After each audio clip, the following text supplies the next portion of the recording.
Ici, et soyez les bienvenus de nouveau sur la plateforme de l'Académie de la culture noire kémétique.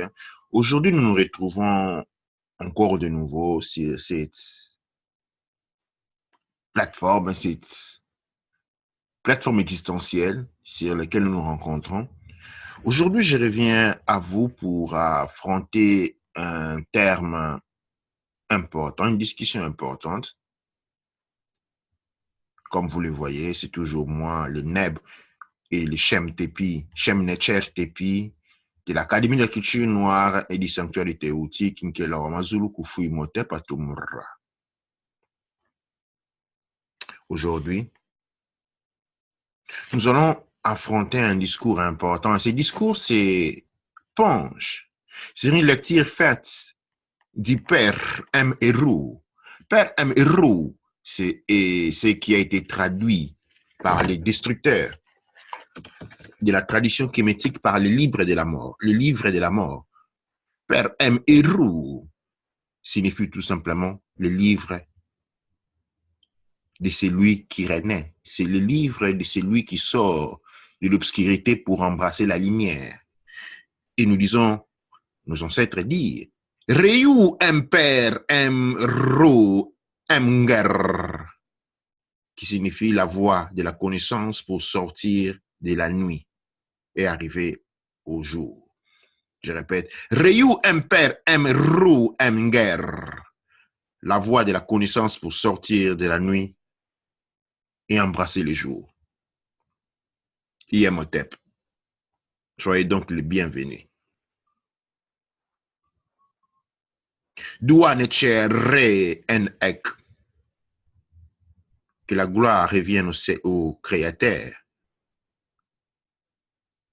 pour avoir accordé ces moments entre nous, ces moments de partage. MS7 Net Rets. Que notre partage, que notre étude soit sous la guide du Créateur lui-même. Aujourd'hui, nous allons affronter un sujet intéressant relatif au féminin sacré. Le féminin sacré et les retours de la conscience Ausetz et Tefnut. Les principes des consciences féminines. Souvent, nous avons entendu parler du féminin sacré. Mais en réalité, qu'est-ce que cela symbolise? Quelle est la relation entre les féminins et les sacrés? Et encore plus, avec la conscience d'Auset et Tefnut. Il est vrai que nous sommes maintenant dans l'âge des Hapi. Après avoir traversé et être sorti de l'âge des Hats Mehit, appelé l'âge du poisson, caractérisé par la planète Neptune, la couleur verte, et Apour, divinité, disons, couleur, ou disons, cristal, turquoise. Les divinités qui ont guidé l'ère du Mahats, Ahats, Mehit étaient Nut et Naonet. Dans l'ère des Hapi, la couleur est bleu et indigo. La correspondance astrologique est Uranus et la divinité en guide est la Maat. Quand nous parlons de la Maat, ceci nous relie directement au féminin sacré. La Maat, c'est les principes féminins de la création. Les Maat ne symbolisent tout simplement pas l'équilibre, mais c'est les principes de l'interconnexion.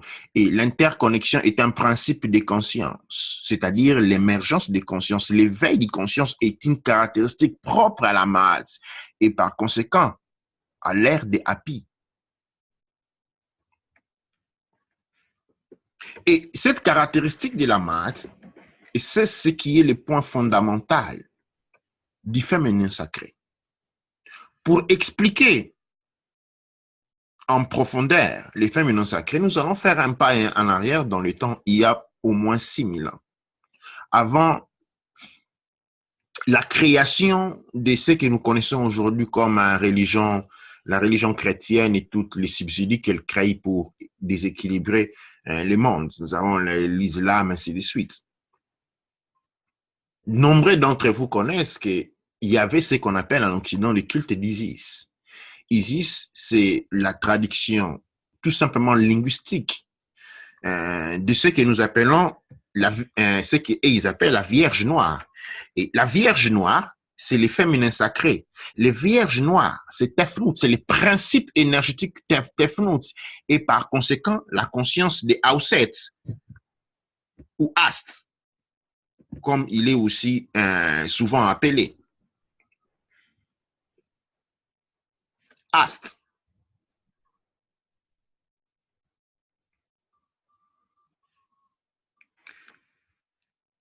Quand il y a eu, parlons de l'ancien temps, il est important de comprendre ici, nous sommes aujourd'hui appelés à comprendre des choses très importantes, notamment comment fonctionne notre monde. Je vais commencer par la galaxie. Notre galaxie a un fonctionnement propre. Et l'être humain fait partie d'un système, d'un écosystème. Comme il y a le monde minéral qui est un écosystème minéral, un grand réservoir, un grand écosystème minéral, végétal, animal et humain. Tous sont des réservoirs des consciences en évolution. C'est-à-dire, ces différents domaines représentent des champs évolutifs des différentes consciences engagées sur des chemins complètement différents. Et donc, chaque écosystème ou chaque monde pour soi représente une fonctionnalité du grand nature, la conscience qui englobe le tout. Notre cosmos est une conscience qui, à l'intérieur de lui, a un champ organisatif fait des différentes consciences, tout simple, exactement comme notre corps physique, qui est lui compris des pieds, des jambes, des bras, une tête, des yeux, des oreilles. Chaque partie de notre corps a une fonctionnalité bien différente. En fait, on parle du corps humain dans son ensemble. Mais tous savons que le corps humain est composé de différentes parties qui, prises une à une, sont complètement distinctes les unes des autres. Les dents sont très distinctes des oreilles, par exemple. C'est des mondes complètement différents. Les mondes des dents et les mondes des langues sont des mondes complètement différents. Les mondes des cheveux et les mondes des ongles sont des mondes complètement différents. Il y a de cette forme d'organisation au niveau du corps humain des parties qui peuvent se rencontrer. Les ongles peuvent rencontrer, par exemple, les cheveux. On peut mettre ses mains dans les cheveux, avoir un contact. Mais il y a des mondes pour étant partie du même système ne se rencontrent jamais. On ne pourra jamais mettre ses propres doigts sur son estomac ou sur son cœur. Il y a donc une relation de coordination directe et indirecte, mais tous contribuent au fonctionnement du même. Il y a des paramètres du corps physique, comme je l'ai dit, par exemple, il est impossible de toucher son foie, son propre foie. Il est impossible de toucher, c'est-à-dire les mondes de nos mains ne pourront jamais venir en contact, par exemple, avec notre colonne vertébrale de l'intérieur ou notre moelle épinière. Même si appartenant au même corps, mais ils sont situés à des régions énergétiquement éloignées, ce qui fait que pour les mains, peut-être la moelle épinière n'existait pas. C'est de la science-fiction.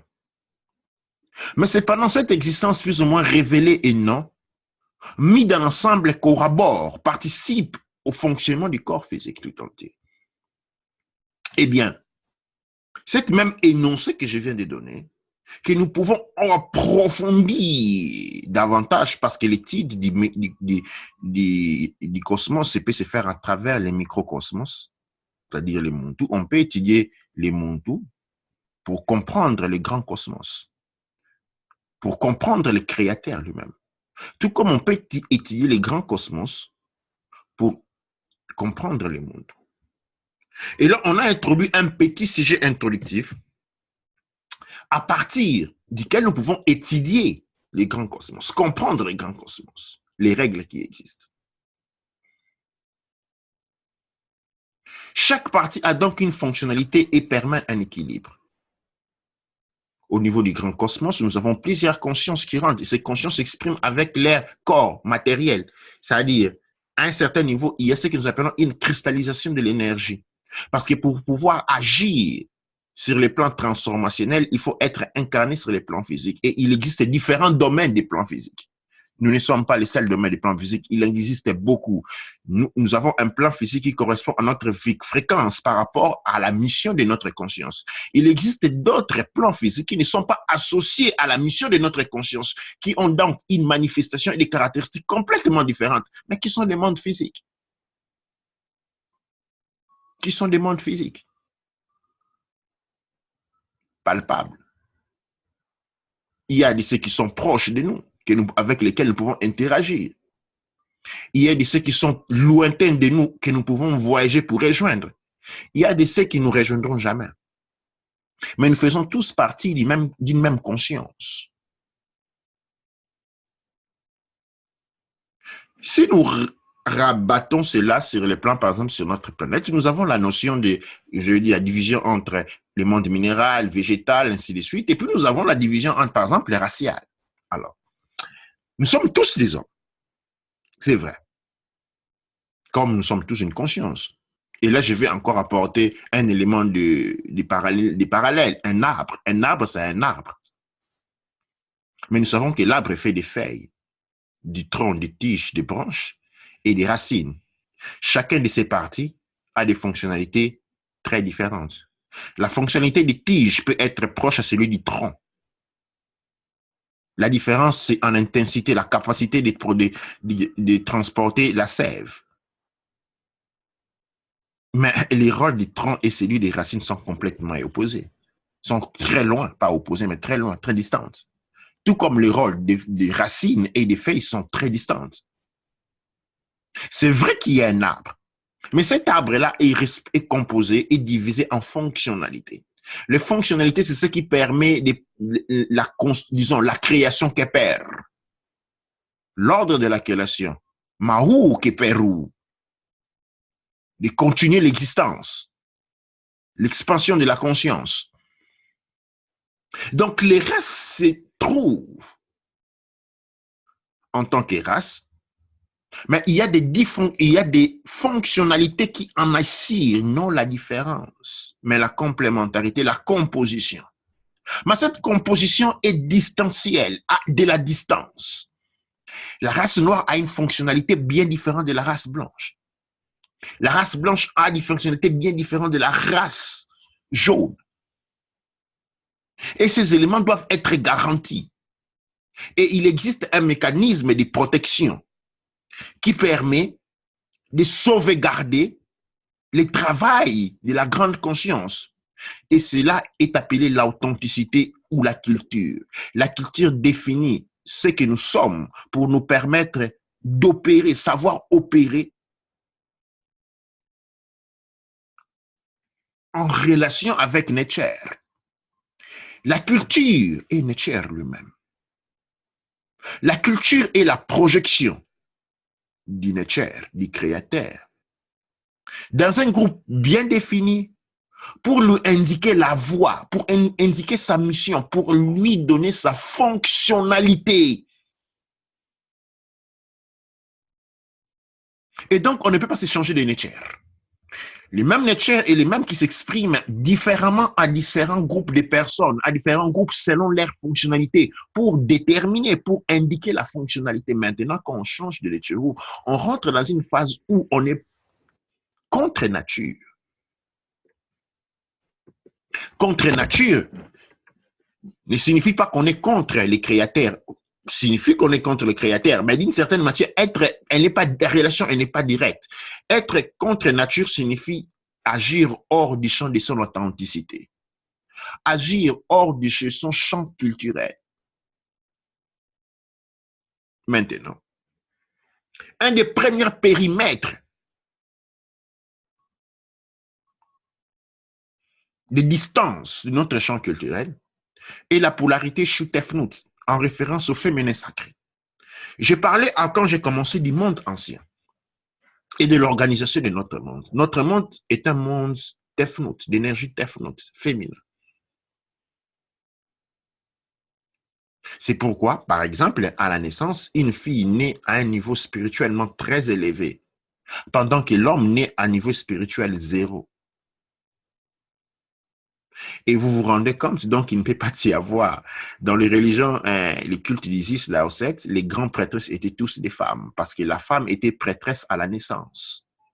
L'homme devait étudier pendant des années pour rejoindre, atteindre les niveaux que la femme avait à la naissance, instinctivement. Pourquoi? Parce que le cosmos dans lequel nous vivons est féminin. Et l'ordre procède par les féminins.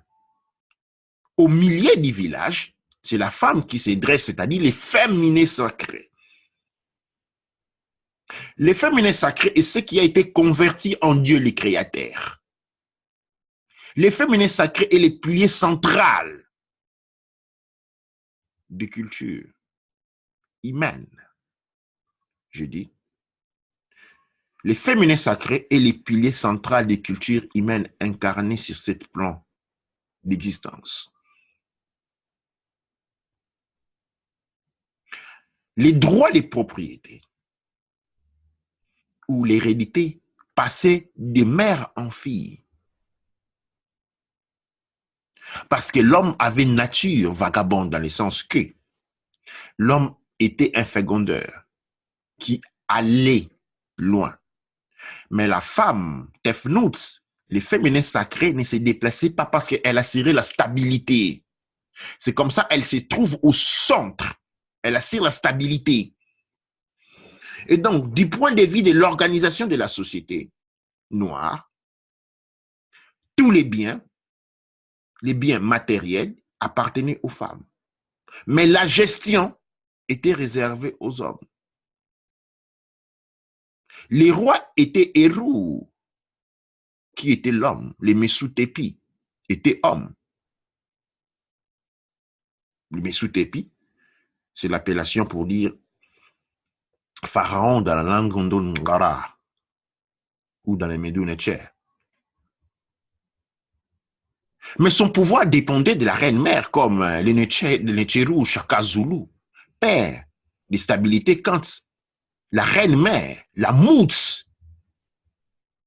Netcher Onandi, mère. La caractéristique du pouvoir noir est que le pouvoir du roi, du guide, dépend de la puissance de la mère. Et quand la mère venait à manquer, le pouvoir vacillait. Il existe une organisation pour laquelle ce pouvoir peut être remplacé d'une certaine manière. C'est comme ça, la femme prend la place du trône mère, c'est-à-dire elle devient mère et femme. C'était pour assurer la puissance. En ces moments-là, ce pouvoir-là ne pouvait pas seulement être pris par la reine-mère, c'est-à-dire la femme qui devient reine-mère, elle devait être assistée par les serfs de la lignée du roi. D'où les féminins sacrés. La femme ne se piétinait pas parce qu'elle représentait les piliers centrales. Dans la tradition noire kémétique, le seul moment où la femme, les pouvoirs revenaient complètement aux hommes, c'était quand on était sous attaque militaire, quand on avait été envahi. Comme la femme porteur de la vie ne pouvait pas détruire la vie, et vu que les conditions sociales du moment indiquaient qu'il fallait passer à la guerre, alors c'est ce qu'on appelle la loi martiale, c'est-à-dire on passait les pouvoirs de décision définitive au roi et au conseil militaire. Par sortie de la guerre, les pouvoirs revenaient encore à la Mouts Netcher, c'est-à-dire à la reine-mère, qui lui dirigeait avec un conseil des femmes sages. Vous vous rendez donc, les rois étaient donc un porte-parole, les fils étaient les porte-parole de sa mère et protégés. Chou, les masculins, a pour nature protéger Tefnut, les féminins, parce que Tefnut est porteur de la vie. Donc, Chou, l'homme, protège la vie. Aujourd'hui, qu'est-ce qui s'est passé après, au partir de 6000 ans aujourd'hui? Ce qui avait été créé, la force qui avait été créée pour protéger les féminins sacrés est devenue la force qui oppresse les féminins sacrés. C'est l'homme qui oppresse la femme, c'est l'homme qui comprime la femme, c'est l'homme qui détruit la femme, c'est l'homme qui abuse la femme. Je peux continuer comme ça jusqu'à l'infini. Pourquoi? Parce que nous sommes rentrés dans un état de perversion. L'âge de perversion, la domination du mal, des mal venus des mondes ailleurs. Un mal qui a pris le contrôle de notre monde. Mais pour prendre le contrôle de notre monde, il a commencé par livrer une guerre contre les peuples noirs, les mélanodèmes qui représentent l'assistance divine. Et cette guerre ne pouvait pas être portée avant aussi longtemps que la femme était sacrée. Il fallait désacrer la femme. C'est comme ça, il y a ici, il y a la réversion. La destruction du culte d'Isis, de Auset, de Astes. Le féminin sacré a été détruit.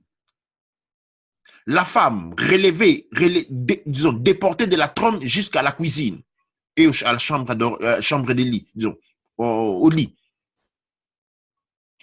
Toute la figure de la femme et des féminins sacrés a été détruite au point où la femme était devenue l'instrument de la prostitution, comme elle est encore aujourd'hui. Elle est devenue le symbole de la faiblesse. Comme disent certains, les femmes ne peuvent pas construire un pays. Mais l'homme ne peut pas, l'homme ne crée pas, l'homme c'est un protecteur. Si la femme non plus ne peut pas, nous sommes dans la merde, exactement là où nous sommes arrivés aujourd'hui, dans la merde. Pourquoi? Parce que nous sommes rentrés dans l'ère de l'ignorance. Et une force étrangère qui s'est pris le contrôle des royaumes aujourd'hui est représentée par les multinationales. Ceux qui étaient les royaumes de temps aujourd'hui sont représentés par les multinationales. Qui sont représentés par des croisements entre la race, les Néandertaliens, et les êtres, les gris, les êtres venus, des entités venues de notre dimension, qui ont été appelés les Néphilim, des croisements entre ces entités et les êtres humains. Disons, au début, nous avons cela était possible seulement avec les Néandertaliens, mais aujourd'hui seulement avec les mélanodermes. Nous avons beaucoup de mélanodermes qui n'ont rien à voir avec les êtres humains, qui ne sont pas humains. Nous devons apprendre à distinguer un humain et un non-humain. Un humain à ce que nous appelons l'empathie. Un humain ne laisse pas les autres souffrir. C'est quelque chose qui va des choses, ça fait partie de la nature de l'existence. L'être humain a de l'empathie. C'est quelque chose qui dessine son degré d'humanité. Et il y a une attaque qui s'est produite il y a 6000 ans dans le monde, avant 6000 ans dans le monde occidental, où le monde occidental a été détruit complètement, infiltré. Et la société qui était disons, la classe royale a été désemparée, détruite, et elle a été remplacée par les descendants des êtres venus de notre monde, qui ont instigé guerre, destruction, Première Guerre mondiale, Deuxième Guerre mondiale, ainsi de suite. Aujourd'hui, ces hybrides sont déjà en Afrique. Et je ne vais pas citer de noms. Vous connaissez vous-même quand quand je dis, quand la personne est en mesure de tuer, d'exterminer des gens, sans graisser les moindres dents, vous n'avez pas devant vous un être humain. Vous avez devant vous un hybride. Et les hybrides, les foyers où on crée facilement les hybrides, c'est l'armée. Pour être en mesure de devenir ces grands militaires qui tuent les gens sans y penser. Tout ce que vous allez entendre comme les serial killers, c'est-à-dire les tueurs en série, ces grands psychopathes, il ne s'agit pas de psychopathes, ce sont des hybrides, des expérimentations hybrides, certains mal finis. Nous avons avec nous des gens hybrides. Ils sont en train de nous posséder notre monde. Et cela a été possible grâce au renversement du rôle du féminin sacré. Le féminin sacré a été désactivé. Le féminin sacré a été mis au bas. La femme était devenue le symbole de l'impuissance pendant qu'elle a toujours été le symbole de puissance. Elle est le symbole de la puissance. Maintenant, aujourd'hui, en étant dans cette phase de début de Happy, nous avons une réémergence du féminin sacré. Et qu'est-ce qui s'est passé? Vu que ces entités-là, ils sont toujours très avancées, ils connaissent, ils savent lire les signes des temps, contrairement à nous qui avons perdu cette science. Ils ont compris qu'il y aurait une émergence, comme ils avaient compris l'émergence des enfants indigos, qui ont été détournés. Il fallait aussi détourner celui des femmes. Ils ont créé l'émancipation. L'émancipation, c'est-à-dire à la femme, on lui accordait la possibilité de s'émanciper, mais seulement c'est en devenant un homme. On a transformé énergétiquement. On est rentré dans une période de transformation énergétique de l'homme, de la femme en homme. La femme ne pouvait avoir une place dans la société seulement que si elle devenait un homme. Et ce qui a été la cause de destruction de la communauté, parce que dans des couples, je ne parle pas de mariage, je parle dans des couples qui sont censés avoir une polarité féminine et masculine, nous avons eu des masculins, un avec le corps masculin, un avec le corps féminin. Et vu que les décides du même sens se repoussent, et nous avons eu les destructions des foyers, où on a mis la femme dans les conditions de devenir un homme énergétique. Tout ça avait pour but, en fait, de contraster, de bloquer l'émergence du féminin sacré. Parce que la femme, maintenant, quand l'énergie du féminin sacré est en incarnation, la femme est tellement trop loin parce qu'elle est devenue un homme. Énergétiquement, elle s'est transformée en chou. Pourquoi? Parce que le corps de la femme traduit et produit de l'énergie magnétique. Sur le point de vue graphique, c'est comme, imaginez, vous avez un trou, hein, une circonférence sphérique, et il y a une énergie qui sort et qui pratiquement qui vient du bas et rentre vers le haut. Hein, il fait une sphère. Parce que ce qui fait la force attractive, la femme attrait. C'est ce qui, sur le plan énergétique, définit Tefnut. L'attraction signifie d'une certaine manière la convergence des facteurs créatifs en un seul point. C'est pourquoi les droits de l'héritage étaient réservés aux femmes, parce que la femme avait la capacité, Tefnut avait la capacité d'orienter, de converger tous les éléments, tous les facteurs en un seul point et permettre donc la prospérité. La prospérité. C'est comme ça que vous verrez tout pasteur, tout bon margoulin se fait toujours entourer de beaucoup de femmes. Parce que ces facteurs de prospérité. Maintenant, qu'est-ce qui se passe? Cette énergie est en phase de destruction, c'est-à-dire on renverse le mouvement de polarité au lieu que la femme produise une forme attractive, elle commence à produire une forme électrique, c'est-à-dire par répulsion énergétique, selon le principe de la thermodynamique, le quinta. Répulsion énergétique. La répulsion énergétique correspond exactement au fonctionnement énergétique du point de vue de la conscience de l'énergie masculine, qui lui est une flèche qui avance vers l'avant, faire un pas vers l'arrière. Maintenant, l'homme qui est censé émettre l'énergie, la femme est en mesure de recevoir cette énergie par attraction. Maintenant, les deux sont en forme émissive énergétique. Et donc, il se crée un paramètre d'incompatibilité, une interruption du cycle de vie. Ça, c'est ce qui se passe du point de vue de l'étude de la thermodynamique quand la femme veut faire l'homme. Et donc, nous avons besoin de rectifier ces données. Les femmes ne doivent pas, en tout cas, pas rentrer dans une position d'élite, de contraposition, parce que les forces qui nous contrôlent ont un seul objectif, diviser pour mieux régner. Pour diviser, mieux régner, signifie intercaler les pouvoirs. Une fois aux hommes, l'autre fois aux femmes. Une fois aux hommes, une fois aux femmes, ainsi de suite.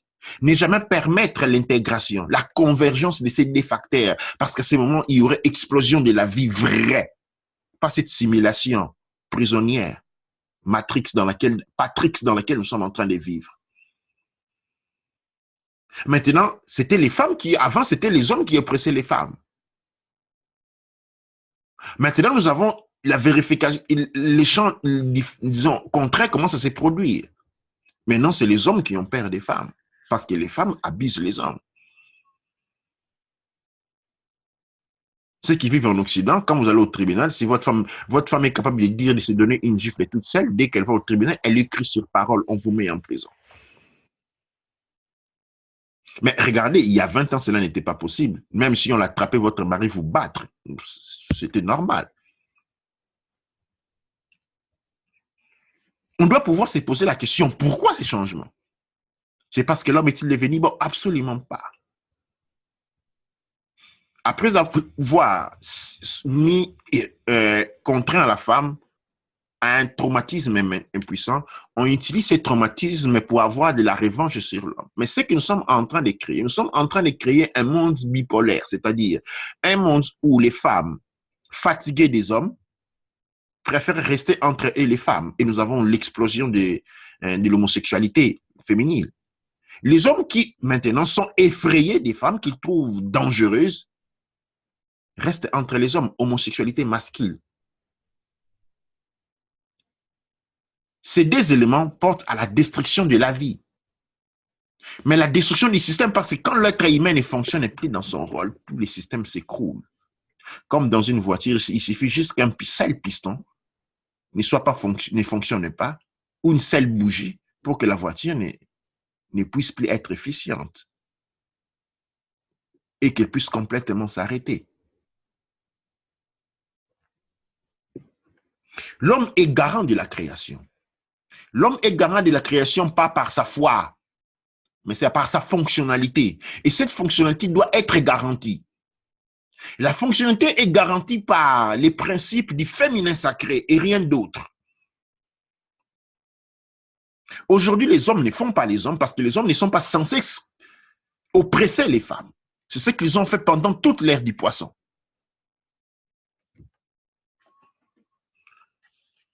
C'est ce que les hommes ont fait pendant toute l'ère des Hats, Mehi. Et arrivé dans l'ère des Happy, Verseau, l'ère de la Mahat, l'ère de la connaissance, les féminins sacrés doivent pouvoir réentrer. Regarde ce qui s'est passé pendant les 6000 ans. Vous avez vu les déclarations du pape, du monde chrétien, qui lui avouait que les femmes, en fait, les sœurs, qu'on appelle les sœurs de l'église catholique, étaient abusées, étaient utilisées comme des esclaves sexuels. Mais ça, c'est une partie de l'accusation. Allons encore plus en profondément. Dans le monde chrétien, la femme n'a droit à rien. Et quand elle devient sœur, c'est une servante. Elle n'a pas de droit. Il n'y a pas une seule manière où la femme peut se lever dans une église prêcher. Non, même pas un peu. Elle se tait. Et elle sert. Quand vous allez dans la messe, durant la célébration de messe, il n'y a que des hommes. Les prêtres sont des hommes. Les acolytes sont des hommes. Tous sont des hommes. La femme n'a aucun rôle, même quand elle est sœur. Elle est là pour servir les hommes. Alors chez les musulmans, c'est encore pire. Où la femme n'a même pas la tutelle, c'est-à-dire, elle n'a pas le droit de se promener dehors sans être accompagnée par son mari, par son père, ou même par son fils. Elle doit être son fils qui a peut-être 1 an, a le pouvoir de tutelle sur une femme de 60 ans. Renons dans le monde bouddhiste. Vous avez des femmes? Non, pas du tout. La femme, c'est ça les points. Ce n'est pas les deux habits que les papes vont témoigner. Là. Non, non, non, non, ça c'est la pointe de l'iceberg. Le monde, les féminins sacrés a été détruit, dominé partout. En fait, les madones noires sont mis au bas sont cachés dans des grottes, sont cachés au bas des églises. C'est là un facteur, une indication de domination. Ce n'est pas un témoignage, c'est tous ces systèmes extraterrestres de domination dans lesquels nous vivons qui est basé, cette domination est basée sur la destruction du féminin sacré. C'est comme ça que nous avons connaître en Occident la chasse aux sorcières. Pourquoi? La chasse aux sorcières et pas aux sorciers, c'est comme s'il n'y avait pas des sorciers, il y avait des sorciers. Mais il fallait chasser aux sorciers. Qui étaient ces sorcières? Les sorcières n'étaient que les prêtresses et les sacerdotesses du culte d'Isis. Et cette femme-là devait être détruite. Tout ce qui avait ses pouvoirs, ses connaissances, devait être détruite.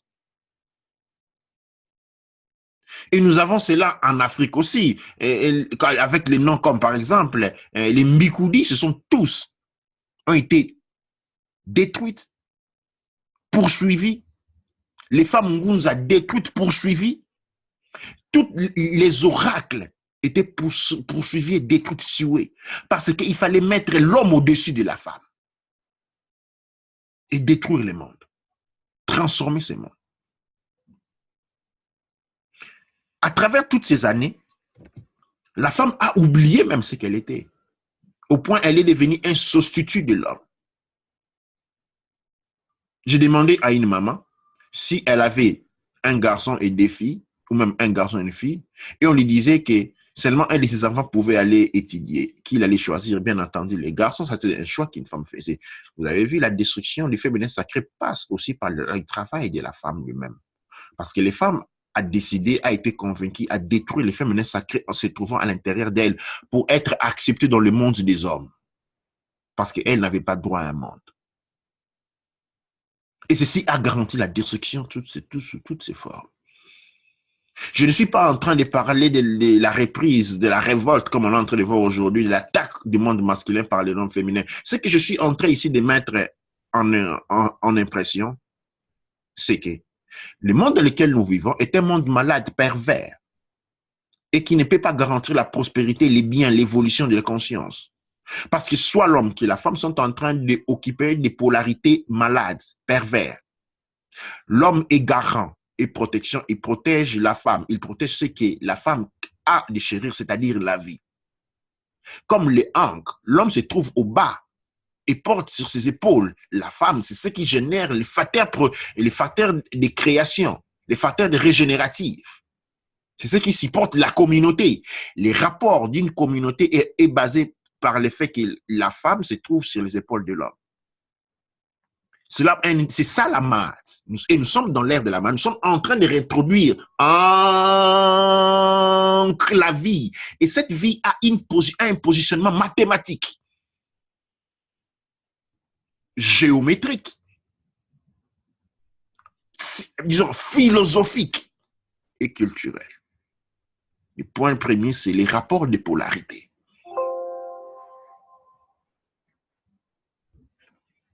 Les rapports de polarité est un des instruments les plus importants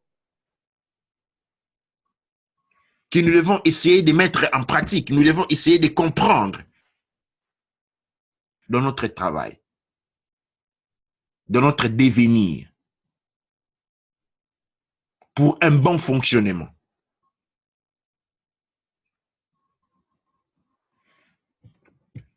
Ainsi donc, ceci est les messages que nous avons par rapport à l'émergence des féminins sacrés. Le féminin est appelé à reprendre sa place. Mais la féminine doit se découvrir, la réémergence du féminin sacré signifie que la femme doit réactiver l'énergie tefnout en elle. Et d'arrêter de rechercher, de redevenir à tout prix un homme.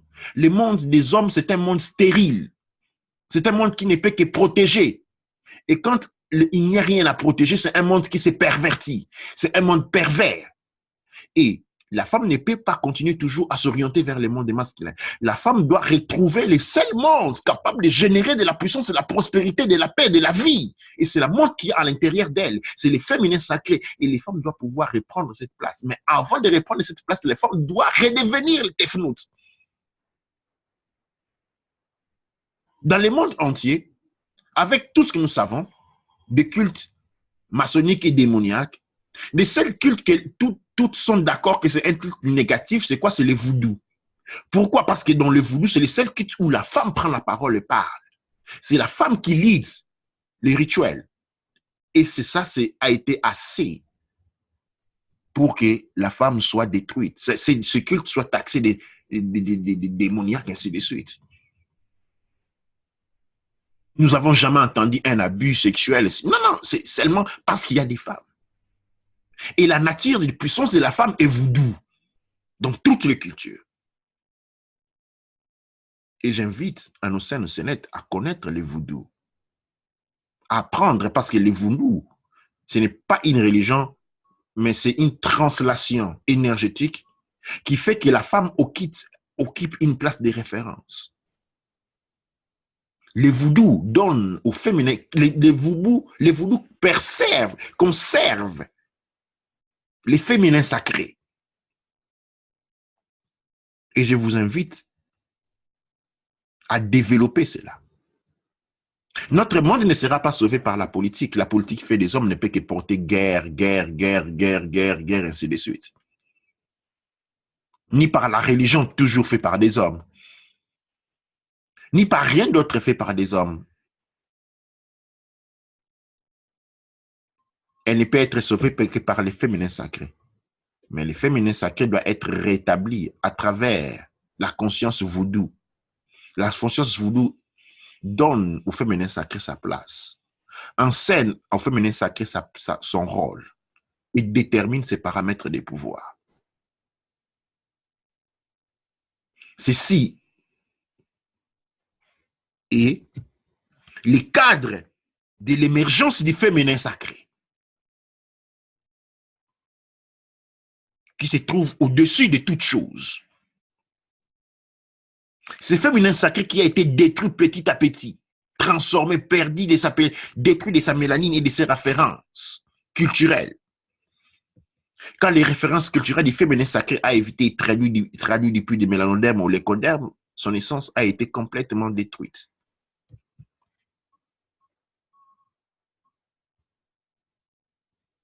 Complètement détruite. Et donc ici, dans cette réémergence du féminin sacré, le voodoo est le point d'encre. La conscience, le voodoo, ne la prenez pas en tant que religion. Le voodoo, c'est comme un réceptacle, un conteneur du facteur du féminin sacré. Il ne doit pas être pratiqué comme religion, mais doit être compris comme science. Il doit être vu comme élément, comme symbole de l'équilibre de la mate. La place du féminin sacré est la seule à garantir la libération, éviter la destruction de notre monde. Et redonner pouce, redonner vie à tout ce que nous sommes. L'éducation de la femme est la toute première, la plus importante. Dans chaque famille où on a plus de 3 filles nées un après l'autre, nous avons un pouvoir très important dans cette famille. C'est ce pouvoir du féminin sacré. C'est ainsi qu'on a culturellement créé cette histoire que quand on avait des filles, c'était pas bon, il fallait chercher un garçon. Non, les garçons n'ont pas de pouvoir, ils accumulent les pouvoirs, il a un facteur accumulatif.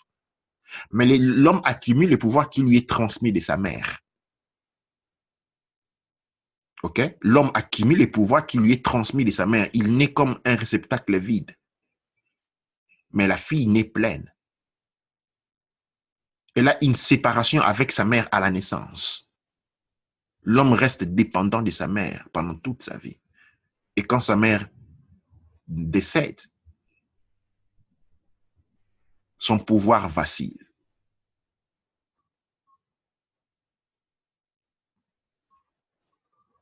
C'est ainsi que l'homme est toujours accompagné dans la tradition de plusieurs femmes, c'est-à-dire sa mère, sa femme, sa sœur, ou dans d'autres cas, plusieurs femmes, pour assurer cet équilibre, pour assurer qu'il soit nourri de l'énergie. Je suis en train de parler d'une société avant celle celle dans laquelle nous sommes en train de vivre, où les facteurs économiques étaient possédés par la femme. Aujourd'hui, la femme est contrainte à rester derrière un homme parce qu'elle n'a pas de droit de possession. Même quand elle a un travail très important, c'est l'homme toujours qui est toujours le plus payé. Donc, la femme est contrainte à tenir en otage l'homme, pas à tenir en otage parce qu'elle est prise en otage, mais à s'agenouiller, à s'aggrapper, à s'accrocher à un homme pour amour de ses enfants. Comme la femme est celui qui garantit la société, les devenus de la société, et elle a besoin de garantir par des biens matériels, des subsistances. Et comme ces facteurs productifs ont été enlevés de ses mains et donnés à des hommes, cela a créé cette relation de dépendance de la femme vers l'homme. Mais ce n'est pas une dépendance qui est liée à l'amour, c'est une dépendance qui est liée au fait qu'elle, pour assurer sa fonctionnalité. Et aujourd'hui, nous avons cette perfection où nous avons des mères capables d'abandonner leurs propres enfants et s'en aller. Des mères capables d'abandonner leurs enfants à la rue parce qu'un tel pasteur a dit ceci. Des mères capables de voir leurs enfants pleurer et complètement s'en foutre. Ce ne sont pas des tefnotes, ce sont des hommes avec un corps féminin. Être femme, ce n'est pas avoir un corps féminin, c'est ce qu'il y a à l'intérieur. Quand vous achetez une paire de chaussures qu'on les met dans les cartons peut être beau comme vous voulez, il finit dans la poubelle. C'est la chaussure à l'intérieur qui est importante. Comme notre physique, elle peut être belle comme elle en est, mais ce n'est pas ça l'important, c'est ce qu'il y a à l'intérieur. Et dans le corps des femmes, il doit y avoir une énergie féminine. C'est pourquoi l'éducation de la femme est un élément primordial pour conserver les féminins sacrés et non pour faire des serviteurs aux hommes. Entre hommes et femmes, il n'y a personne qui est serviteur de l'autre, mais il y a couronnement. Il y a participation fonctionnelle pour garantir que la vie. La femme se trouve au-dessus de l'homme, pas parce qu'elle piétine l'homme, parce qu'elle a une fonctionnalité élevée. L'homme se trouve au bas, pas parce qu'elle est esclave de l'homme, non, c'est parce qu'elle a une fonctionnalité de protection. Le ciel, dans la configuration, le ciel appartient au nature. Et la terre appartient aux esprits bas, aux émotionnalités. Et l'homme se trouve au milieu pour protéger la femme de cela. Je vais finir ceci en parlant de cette histoire selon laquelle que la femme est émotionnelle. Non, la femme n'est pas émotionnelle. La femme est intuitive. Mais seulement l'intuition a été transformée, réduite à ce qu'on appelle de l'émotionnalité. La femme est intuitive parce qu'elle est en relation avec le Netcheru. L'homme a tendance à ne pas être intuitif, à être plutôt matérialiste dans le sens qu'il est en corrélation avec le monde matériel. Et c'est de cet équilibre, facteur féminin et masculin s'équilibre pour pouvoir créer Kepera, la création. D'une certaine manière, nous représentons Shu et Tefnut. La combinaison entre Shu et Tefnut, qui sont les fils de Kepera, reproduit Keper. Et c'est dans cette direction que nous devons nous orienter. Et donc, dans l'Académie de la culture, nous allons introduire un nouveau chapitre que nous allons appeler Voodoo, au sein de l'Académie de la culture noire, qui est les centres d'exploitation, les centres de l'étude, de la compréhension du féminin sacré, en afin de pouvoir rééduquer la femme, aider la femme à réimposer sa place. Parce que la survie ne dépend que de là. Le futur ne dépend que de là. Reu imper emru anger, la voie de la connaissance pour sortir de la nuit, pour sortir de l'ignorance, pour sortir de l'esclavage. Dans la tradition, nous disons res ges ek, connais-toi toi-même. Nous devons nous connaître le monde mélanoïdaire.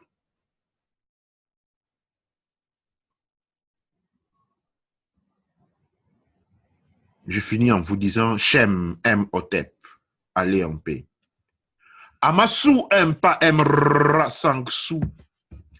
Emenra, M-Pa, M-Ra. Aou, Kuaura, Manketipa, Erura.